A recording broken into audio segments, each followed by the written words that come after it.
right, we are beginning in Chapter 9 of the United States, A Brief Narrative History. We are starting with the West. This is post-Civil War. Our class starts in 1865, so we are starting in post-Civil War era, the United States. Frederick Jackson Turner was an American historian known for his essay, The Significance of the Frontier in American History. Turner's frontier thesis proposed that America owed its distinctiveness to its westward expansion. Turner was one of the first historians professionally trained in the United States. He earned his doctorate from Johns Hopkins University in 1891. Turner deviated from traditional ideas that American institutions were mostly influenced by German and English ancestry. He argued that Europeans were transformed by the process of settling the United States. He particularly focused on the uniqueness of our frontier history. Turner argued that the American character was decisively shaped by the conditions on the frontier, in particular the abundance of free land. He noted several characteristics that the frontier fostered, such as self-reliance, individualism, inventiveness, restless energy, mobility, materialism, and optimism. These attributes are similar to the characteristics put forth by the Frenchman Alexis de Tocqueville in 1835. Tocqueville came to America from France to study our prison system, and in the end wrote a book titled Democracy in America. He recorded 5 overriding American characteristics, including liberty, egalitarianism, or the fact that in American society we lacked hereditary classes and therefore were all equal, that we had a laissez-faire government, especially in regards to the economy, and that our government was very hands-off, which allowed businesses to thrive. He saw individualism and populism, or the fact that American citizens could participate in the political system. He also commented on America's overriding focus on the pursuit of money. Going on to the Plains Indians section in the textbook. The frontier, which Turner discussed in his essay, was the Great Plains, a vast expanse of land from the southern border of Canada down to central Texas. It was home to the Plains Indians.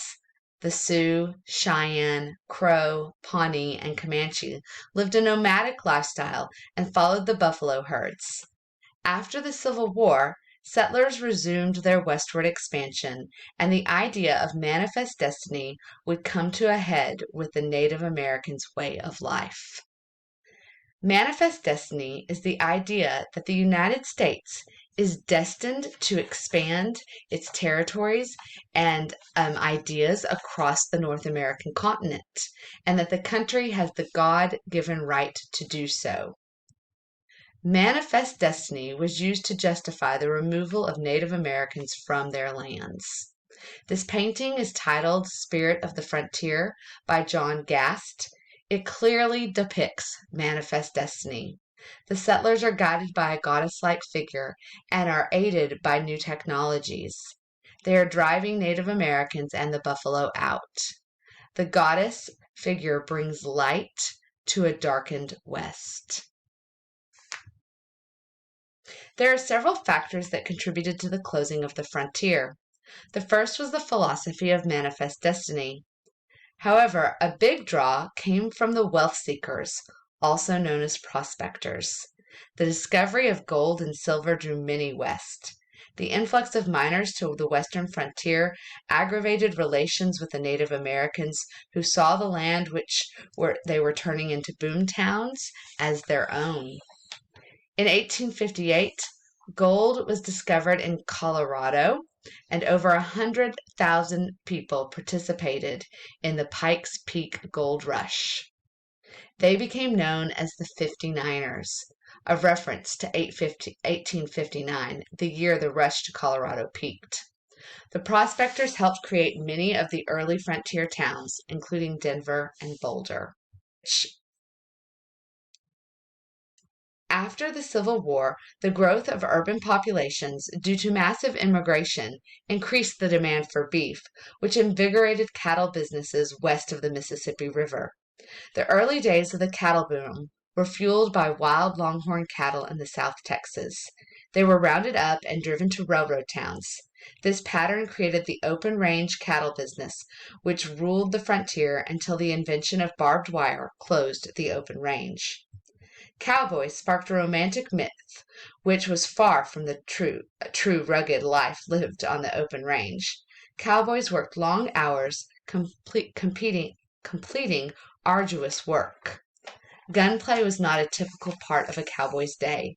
The six gun was heavy and dangerous and was not a necessary tool of the hard-working cowboy. Throughout colonization and westward expansion, there were clashes between white settlers and Native Americans. The most intense conflict was the final one which occurred on the Great Plains after the Civil War.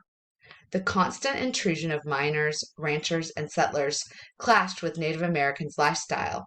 Sioux leader Red Cloud spoke out against allowing whites to cross traditional Sioux lands. He planned the strike against the U.S. Army in 1866, which was led by Crazy Horse. However, Indian victories were relatively infrequent. The U.S. Army employed a military strategy of total war, which was highly effective. The winter campaign caught tribes by surprise while they were settled in their winter camps. The American army would drive the tribe out and then destroy everything in order to force the tribes onto reservations. The Native Americans continued to fight back, and in June 1876, in present-day Montana at the Little Bighorn River, Lieutenant Colonel George A. Custer and the 7th Cavalry were massacred after they attacked a superior force of allied Sioux and Cheyenne warriors. This was the last great victory for the Native Americans. The final battle of the Indian Wars came in 1890 at Wounded Knee in present-day South Dakota. Wounded Knee occurred on the Pine Ridge Indian Reservation and left 150 Native Americans dead. The U.S. government was concerned by the ghost dance spiritual movement occurring at Pine Ridge. This movement believed that the tribes had been defeated and moved to reservations because they had angered the gods by abandoning their traditions and customs. They believed that by performing the ghost dance and rejecting the ways of the white man, the gods would recreate the world anew. On December 29th, the 7th Cavalry surrounded a group of ghost dancers, and while they were confiscating their weapons, a shot was fired. A brutal massacre followed, and 150 Native Americans were killed, of which nearly half were women and children. The massacre ended the ghost dance movement and the Indian Wars. The Homestead Act of 1862 is the primary reason for the closing of the frontier. The act gave 160 acres of land to a person if they agreed to work and improve it for 5 years. Settlers came in droves, fencing off farmland, starting small ranches, and taking any land along a water source.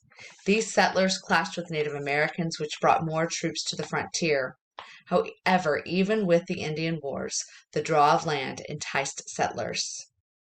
Through the influence of the middle-class farmer, the Wild West was tamed, with towns, schools, and churches dotting the countryside by the turn of the century.